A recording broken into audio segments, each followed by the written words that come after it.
नमस्कार, मैं हूं आशीष चित्रांशी और आप देख रहे हैं द न्यूज लॉन्चर।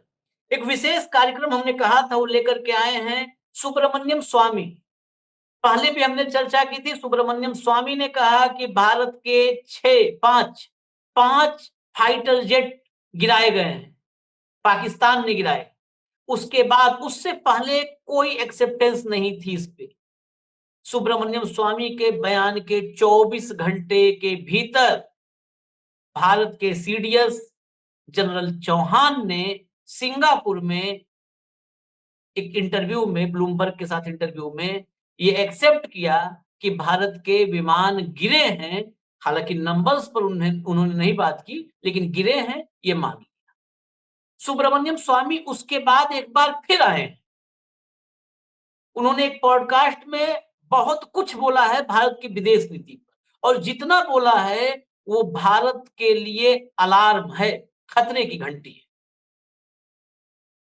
भारत के प्रधानमंत्री से अब ट्रंप, माय फ्रेंड डोनाल्ड, वो अब मोदी का फोन जाता है तो बात नहीं करते हैं, अपने असिस्टेंट सेक्रेटरीज को फोन पर लगा देते हैं कि बात करो।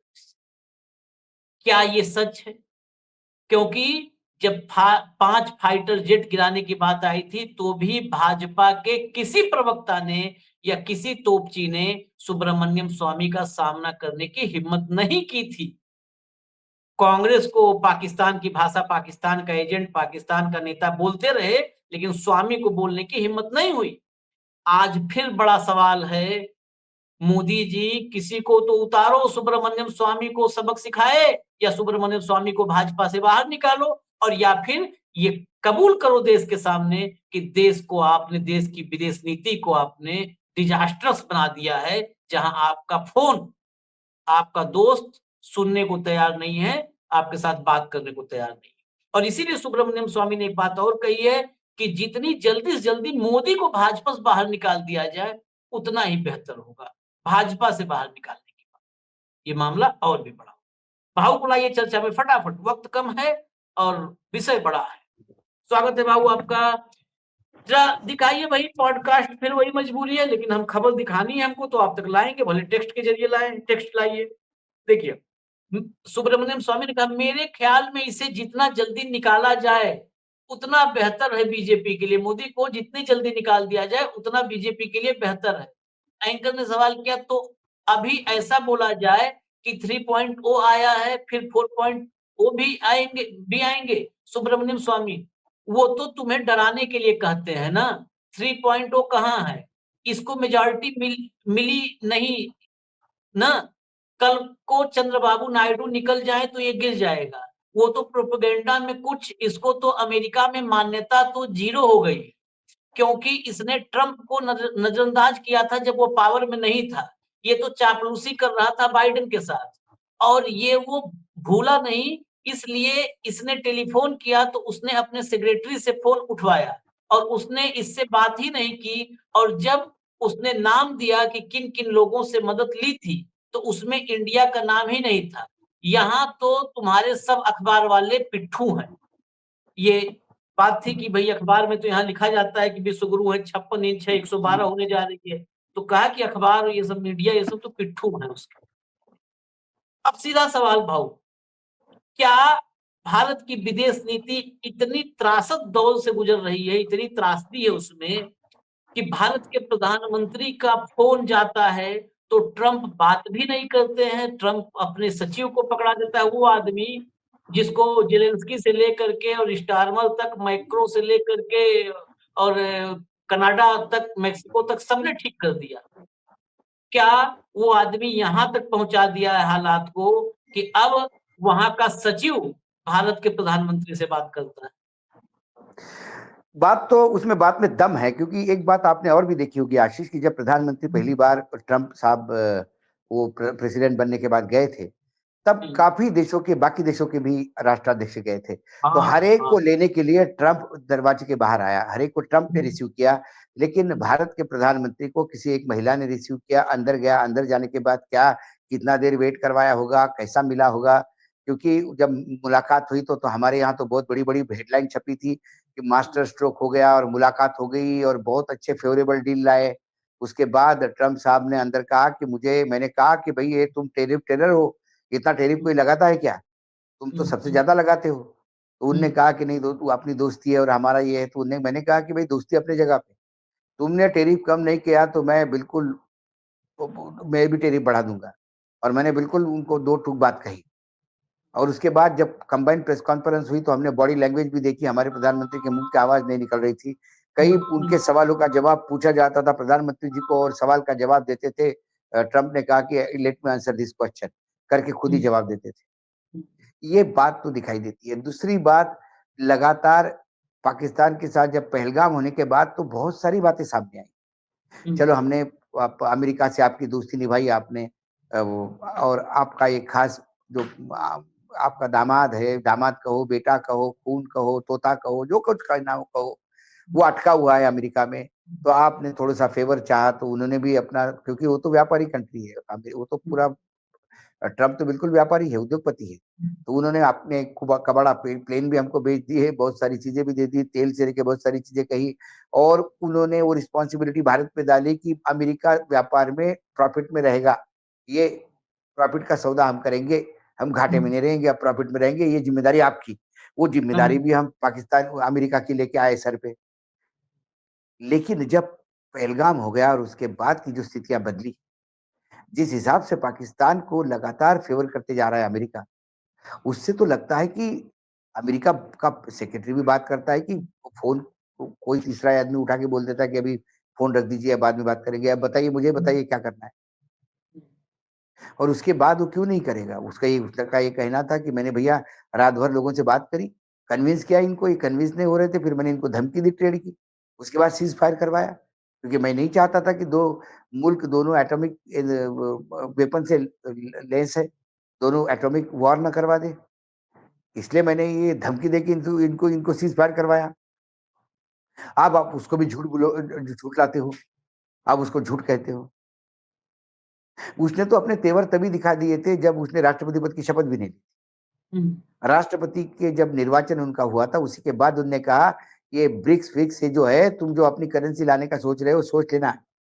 भारत डॉलर के सामने कोई करेंसी खड़ी करने का प्रयास करे, सब पे सैंक्शन लगा दूँगा यहाँ से वहाँ तक। तुरंत अपने वित्त मंत्री, अपने विदेश मंत्री ने कहा कि नहीं, नहीं ऐसा तो कभी बोला ही नहीं था। मतलब अपने प्रधानमंत्री को झूठा साबित करवा दिया इस आदमी ने। जबकि नरेंद्र मोदी जी का ये स्टेटमेंट था ब्रिक्स में कि हम एक ब्रिक्स की अपनी करेंसी होनी चाहिए, बाइट है जिसमें हम आपस में कैमरे है। व्यापार। हाँ, बाइट है क्या मेरे पे? और हाँ, उसको तुरंत झुठला दिया। मतलब ये जयशंकर की तो रीढ़ की हड्डी नहीं है। ये हुँ, जब चाहे कुछ भी बोल देता है, किसी भी बात को झुठला देता है, किसी भी बात को यस कहता है, किसी भी बात को नो कहता है। मज़ाक ही समझ के रखा है इसने भारत की विदेश नीति को। ऐसा आदमी जिसकी रीढ़ की हड्डी नहीं हो, जिसको ये पता नहीं हो कि ये क्या बोल रहा है और कल तक इसका खंडन करना है कि इस पे बने रहना है। हुँ, ऐसे आदमी को यदि विदेश मंत्रालय दोगे तो आप खत्म ही हो जाओगे। हुँ, और उसके बाद क्या हुआ?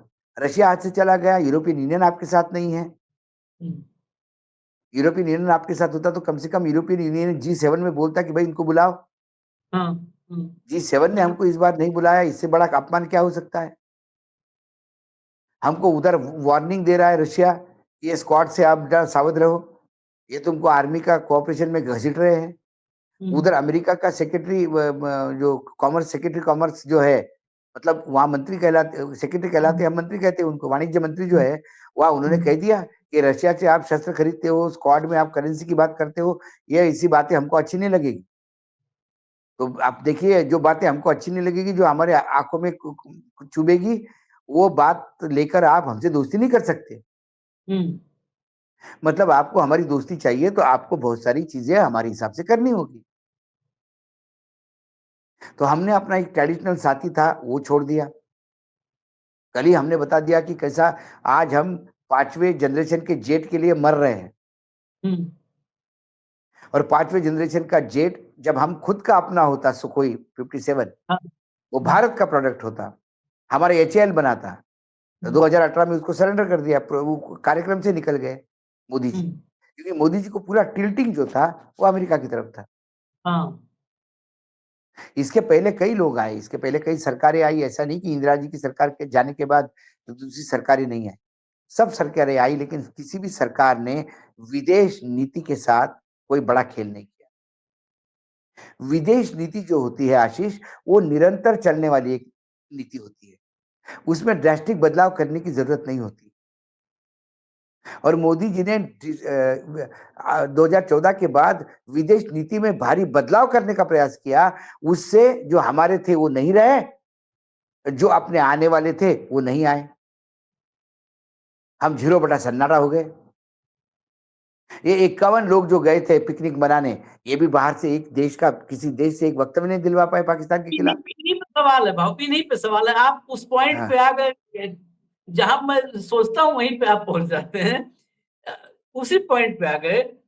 गए थे ये लोग 51 लोग, ये किससे मिलके आए हैं? मैक्सिमम जो अभी आई है, डिटेल आई है, अंडर सेक्रेटरी से मिले हैं या तो, या किसी पूर्व मंत्री से मिले हैं, या किसी जो स्टेट लेवल के उप मंत्री, उप मंत्री, उससे मिले हैं। ये हमारी विदेश नीति का डंका बजाने गए थे। उसके बाद और भी स्टेप है इसमें। ये हम लोग 3-4 दिन से सवाल कर रहे हैं लेकिन जवाब नहीं आया।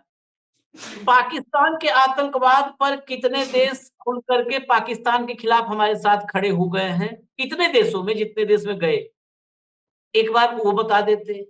उनके कितने देशों से आधिकारिक रूप से समर्थन पत्र लेकर के आए हैं कि हम भारत के साथ हैं? कितने देशों से लेके आए हैं, ये बता देते।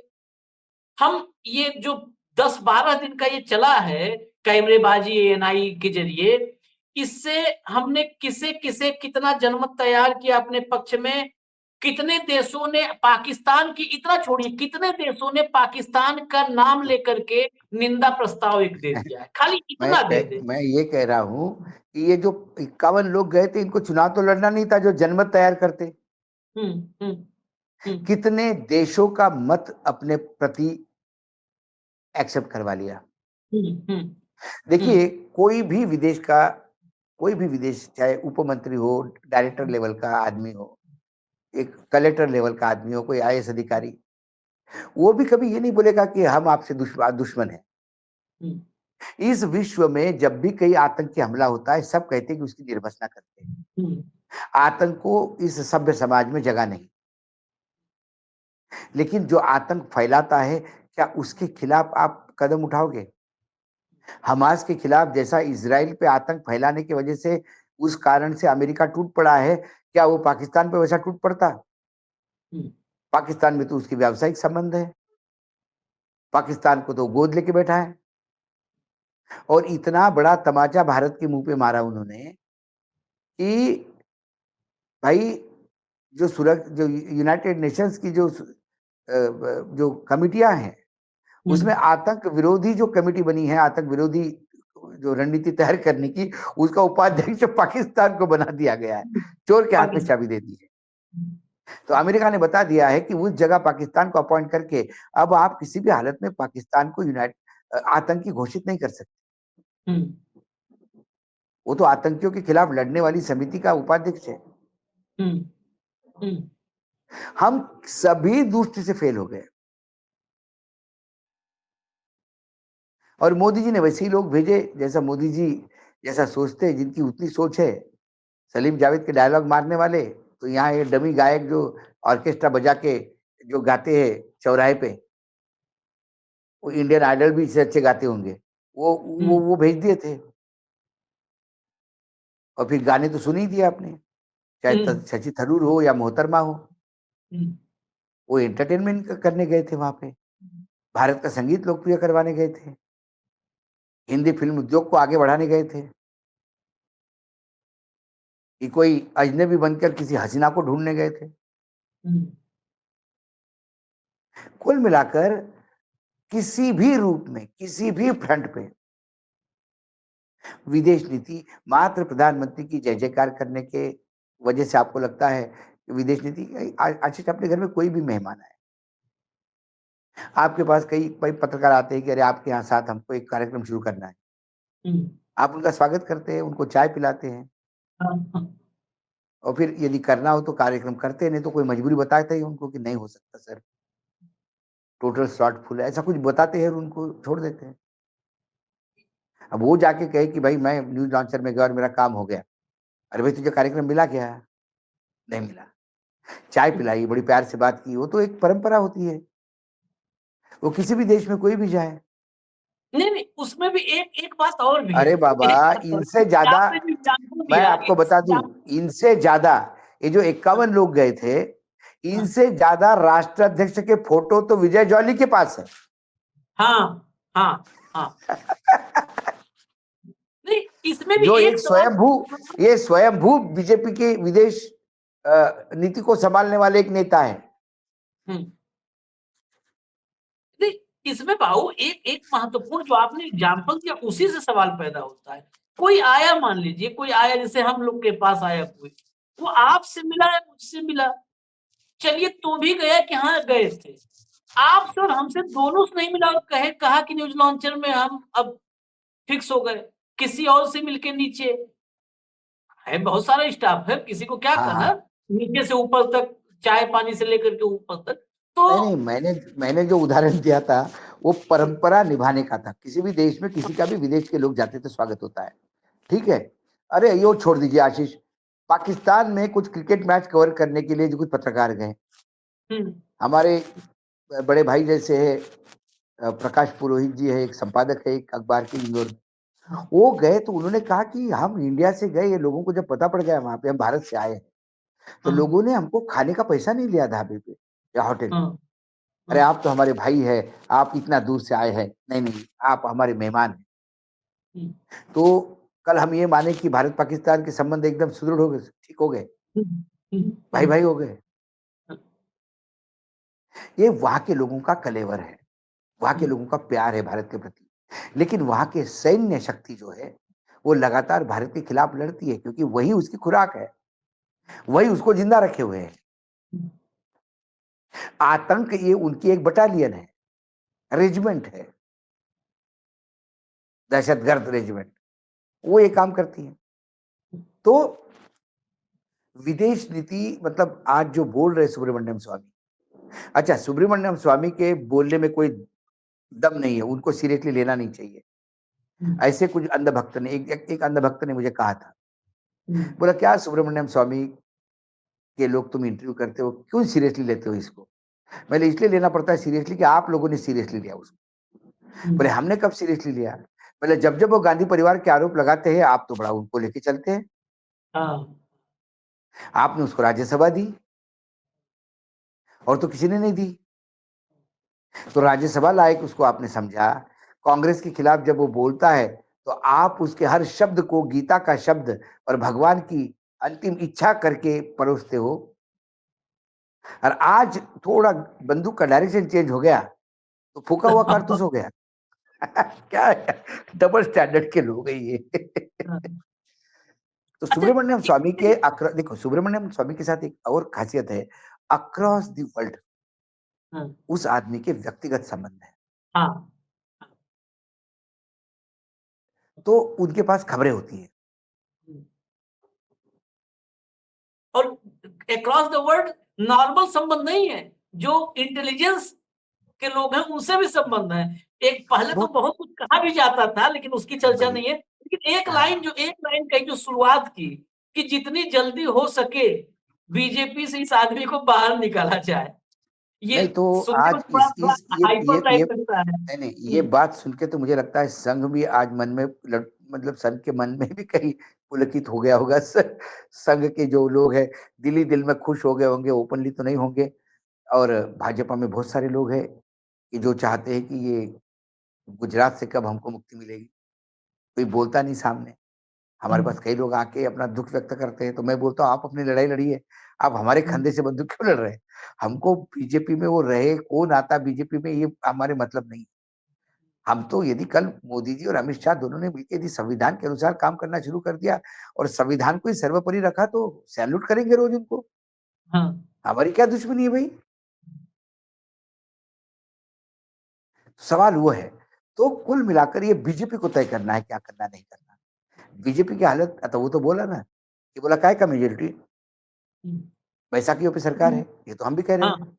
हाँ, हम भी कह रहे हैं। लेकिन क्या बीजेपी के सांसदों ने उनको नेता माना? हम्म, ये पहली बार हुआ हिस्ट्री में, इतिहास में भारत के, कि चुनाव के बाद पार्लियामेंट्री बोर्ड ने नेता नियुक्त करने के पहले ही किसी ने अपने आप को नेता मान के एनडीए गठबंधन की मीटिंग ले ली मीटिंग ले ली, हाँ। और उसी से अपने को एंडोर्स करवाया। क्या वो अपने पार्टी के लोगों को फेस करने में डरते थे? इसलिए एक वाया मीडिया निकाला। एनडीए गठबंधन का कोई पार्लियामेंट्री बोर्ड, कोई ऐसी लीगैलिटी नहीं है उसकी। पार्लियामेंट्री बोर्ड उसका होता है जिस सिंबल के नीचे लोग लड़ते हैं, उस पार्टी का नेता वो पार्टी के सांसद तय करते हैं। फिर हाँ, अलग-अलग दल के अलग-अलग नेता तय होते हैं। फिर उन नेताओं को अधिकार होता है कि वो डिसीजन लें। फिर वो नेता पत्र देते हैं कि मैं मेरे पार्टी का नेता जिसको मेरे अधिकार है, उस अधिकार के दायरे में मैं ये पत्र से आपको सूचित करता हूँ कि नरेंद्र मोदी जी प्रधानमंत्री बनते हैं तो हम उनका समर्थन करते हैं। ये ये है प्रोसीजर। यहाँ तो फिर उन्होंने सब एनडीए के गठबंधन को बुलाया, बोले आप मैं जो प्राइम मिनिस्टर का एंडोर्समेंट लेटर दे दो, सबने लेटर दे दिए। संसदीय परंपराओं पे धज्जियां उड़ाना, यही तो मोदी जी की परंपरा आदत। संसदीय नहीं, कौन सी ऐसी परंपरा है जिनकी धज्जियां नहीं उड़ाई? हम्म, क्योंकि इनको नया इतिहास लिखना है। जो इतिहास नरेंद्र मोदी से शुरू होकर नरेंद्र मोदी तक ही खत्म होता है, वो इतिहास में राम लक्ष्मण सीता भी नहीं रहेंगे। उसी इतिहास में कोई बीजेपी के ना कांग्रेस के ना कोई कोई कोई आजादी के सिपाही नहीं रहेंगे। आजादी 2014 से मिली है। वो आजादी दिलवाने का काम जो कर रहा है वो अविनाशी है। तो राम को भी चैलेंज हो गया अभी। अविनाशी माने शिव हो जाते हैं, तो शिव के भी सामने खड़े हो जाते हैं। हम्म। तो क्या कहने हैं ऐसे लोगों के?